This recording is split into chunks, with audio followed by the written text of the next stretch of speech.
Good morning, YouTube. This is He Knows His Sport. I'm here to talk about the Miami Heat and the Brooklyn Nets. But better yet, I'm more focused on Wade's maintenance program. But before I get to the Wade's maintenance program, I want to talk a little bit about last night's game. It's like I said in video one. I saw this coming. This wasn't something that was new to me. I saw the fact that the Brooklyn Nets had the girth, they had the mass, they had the size to be able to deal with the Miami Heat. I was watching First Take this morning, and some of the things that were said were a bit impactful, and other things I didn't completely agree with. But obviously, Stephen A. Smith was astute enough to be able to see the things that I saw about Brooklyn Nets, that they were coming, and that they were going to bring it to the Miami Heat. Skip Bayless, I'm shocked. He should have been a little bit more aware of this team. But see, that's the thing. A lot of people get caught up into this LeBron James nonsense. They get caught up into the Miami Heat hoopla. That even somebody like Skip Bayless, who I used to respect because of his, astounding criticisms of LeBron James, has been duped, and obviously he has succumbed to the LeBron pressure that everybody else has succumbed to. But the reality is, the video's about Wade's maintenance program. And obviously you can see, like I was saying, in the last video, Wade is one of LeBron James' safety blankets. He's the one that helps LeBron James be able to overcome and be able to hide the shortcomings that he has in his basketball game. We obviously saw that last night. Skip made one great point that I personally agree with, that LeBron James does not like to take free throws. I've been saying that for years. He's not a great free throw shooter. His career says it all, man. He averages 78% at best from the free throw line. This is why I was telling everybody that he's the most overrated superstar. Now, had Wade would have been in the game, Wade would have given LeBron James enough of a safety blanket so that him and Chris Bosh would be able to operate. See, what people fail to realize and people underestimate about Dwayne Wade is, when Dwayne Wade is playing on the team, Chris Bosh is more involved within the offense. And what I found, crazy about the Miami Heat is every time they were going to Chris Bosh, he was doing great things down the stretch. But obviously, they didn't want to go to Chris Bosh. They wanted to go to LeBron James. I love when they go to LeBron James when the game's on the line, because I know he's a quarter one to quarter three guy. That's what he is. He'll impact the games in the first three quarters, but in the fourth quarter, he doesn't show up. He's afraid of the moment. He gets frozen, and people need to understand that. This is why I was trying to tell everybody he's a fraud. Dwayne Wade, every year, he's becoming more and more of a part-time superstar. This maintenance program that Dwayne Wade is on is obviously impacting this team. What I find that's a travesty with this maintenance program is any team in the NBA would not be able to get over having a maintenance program like this. Only the Heatles would be able to get away with something like this. This is crazy. To me, this is asinine on the highest level. This is something that, we've never seen this before.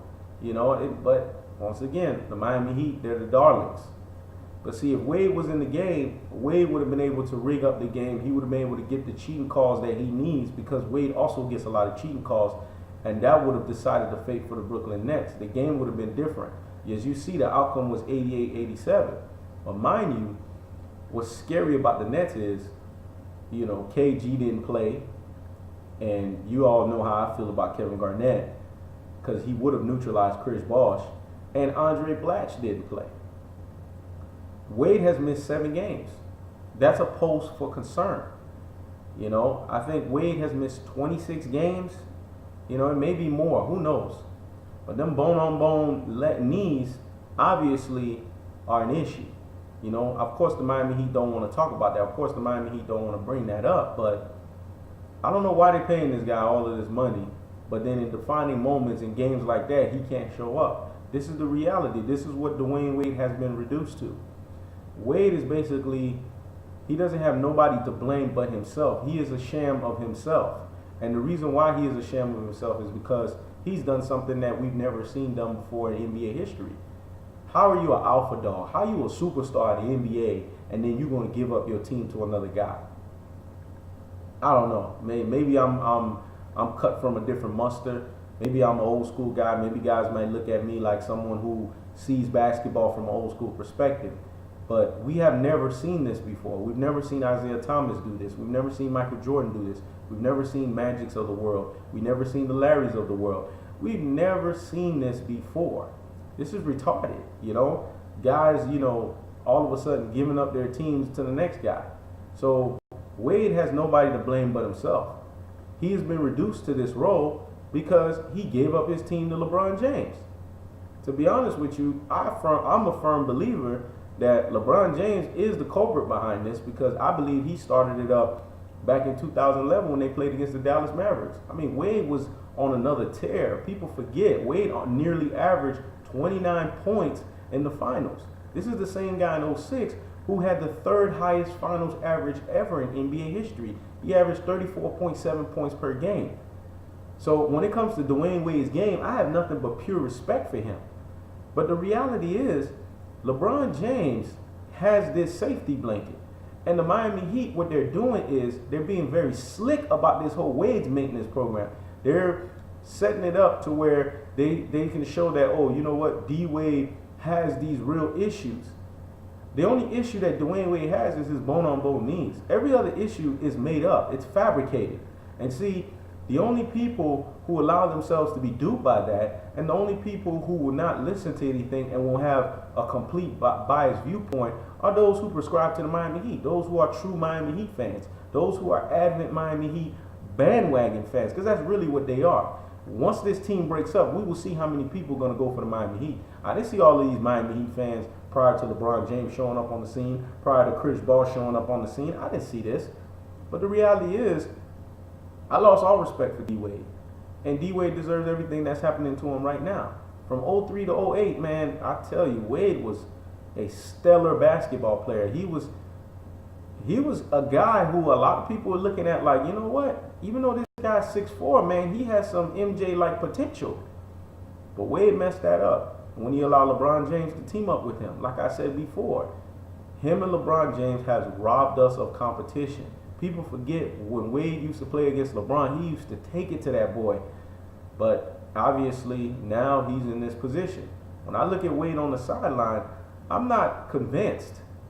You know, usually when a guy's hurt, I mean, when you look at somebody like Kobe Bryant, I don't expect D-Wade to have a Kobe Bryant, you know, animalistic viewpoint in terms of his killer instinct.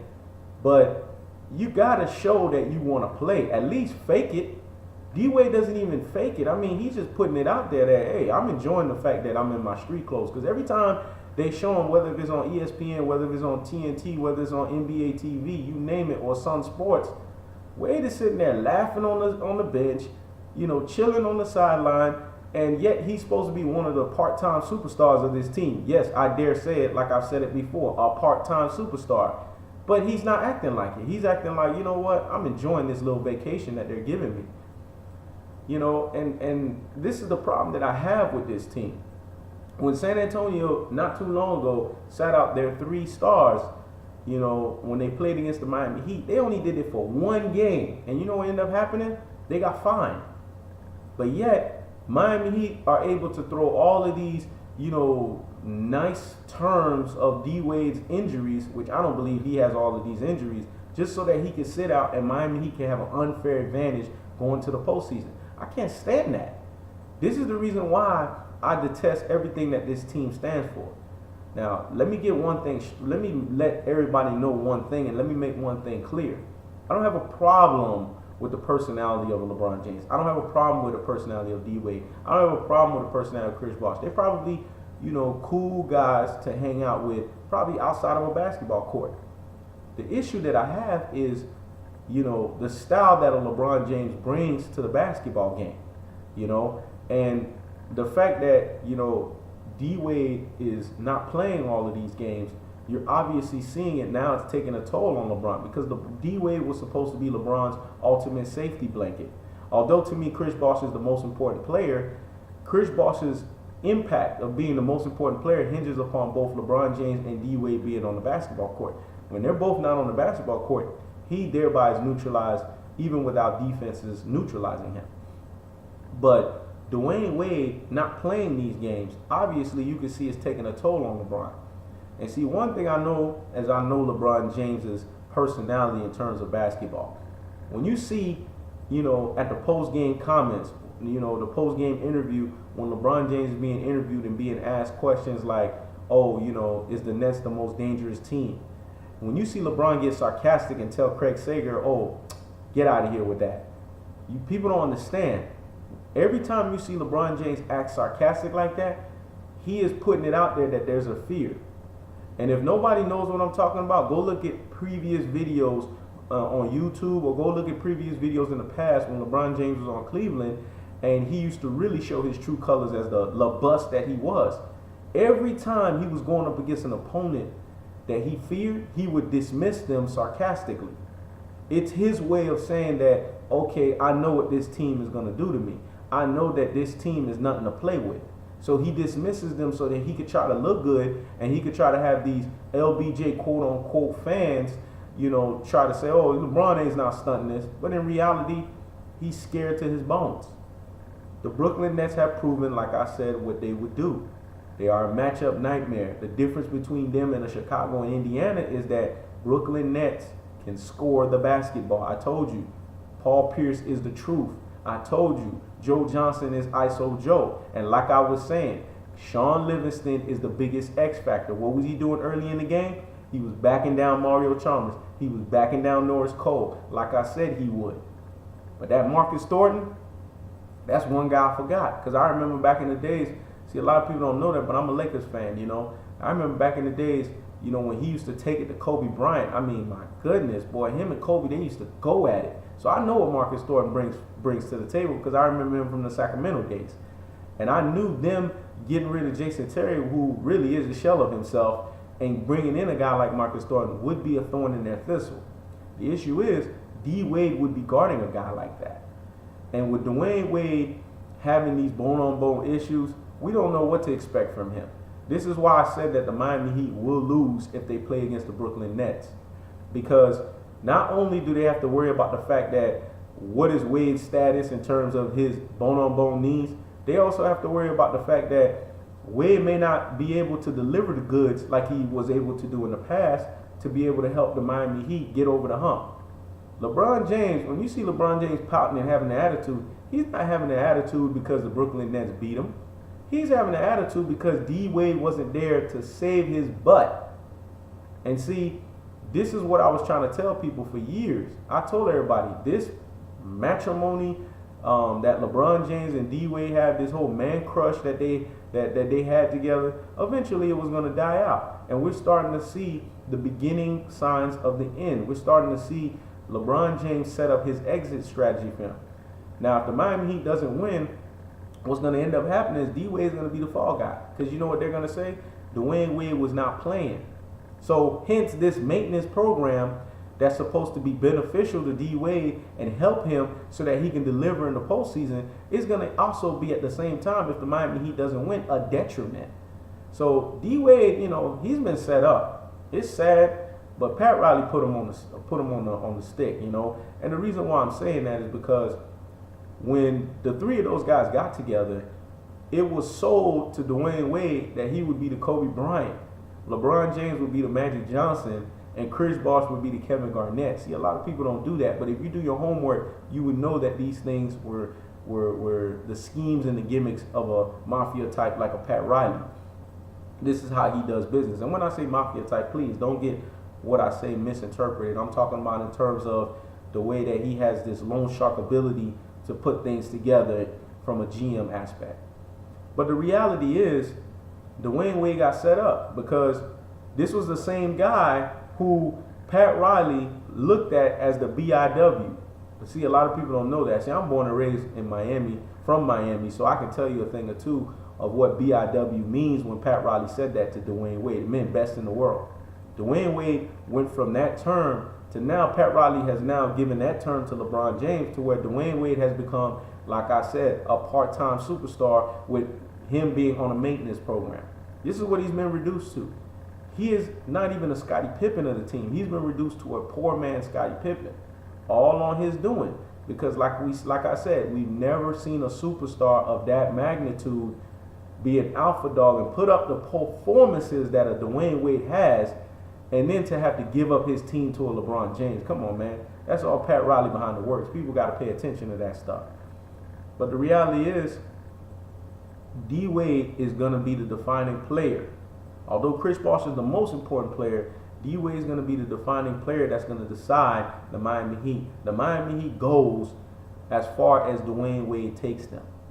See, a lot of people don't understand that. Dwayne Wade is the one who was LeBron James' psychologist. He was the one that got LeBron James to be somewhat, now key word, not all the way, because like I said, LeBron James is still mentally weak, to become somewhat of a tougher player, to have somewhat of a true grit about himself. That's all D Wade, but D Wade's not going to get the credit for it. You know, D Wade's not going to get the credit for all of the talks he had with LeBron James in the offseason to help that boy get the way he need to get to. You know why? Because the Miami Heat fans have turned on Dwayne Wade. And you know why they've turned on him? Because Dwayne Wade is a shell of himself. And not only they've turned on him because he's a shell of himself, because he relinquished his responsibilities as an alpha dog of the team. And more importantly, look at the situation that he's in. He can't play many games. So, you know, people don't understand the thing about Miami Heat fans. They're very fickle. They only support, you know, a team when they're winning. When the team is not winning, Miami Heat fans could give two snots about them. And the reality is, D Wade has been lost in the shuffle because LeBron James has been the workhorse and D Wade hasn't really been playing. So the setup is, because of this maintenance program that he has, if he doesn't show up in the playoffs, all of the blame is going to fall on him, which is going to set up the exit strategy for LeBron James. And this is what I was trying to tell you guys. To me, this is the most overrated team. People forget, LeBron James back in 2010 said he came to the Miami Heat because it was a what? A business decision. Once again, he came to the Miami Heat because it was a business decision. See, people forget that term. People don't understand the craftiness, the slickery, the snakery that goes on with that term. LeBron James did that so that he can have two safety blankets, Dwayne Wade and Chris Bosh. Yes, I will say it again. He did that so that he can have two safety blankets, Dwayne Wade and Chris Bosh. LeBron James knew he was going to take over the team because all he had to do, which is what he purposely did, was to just not show up in that Dallas series. Had he would have showed up and gave respectable numbers, he would have been admitting that, you know what, this team could be led by D Wade because D Wade nearly averaged 29 points and the Miami Heat would move on in that route. But the reality is, the Miami Heat is not going to move that way, and LeBron James is not going to allow that because LeBron James doesn't want to be in a situation like that. But once again, like I told you guys, Dwayne Wade is a prisoner of his own situation. And once the Miami Heat loses this year, he will take all the blame. He will be the fall guy. It's set up for that. This is He Knows His Sport checking out.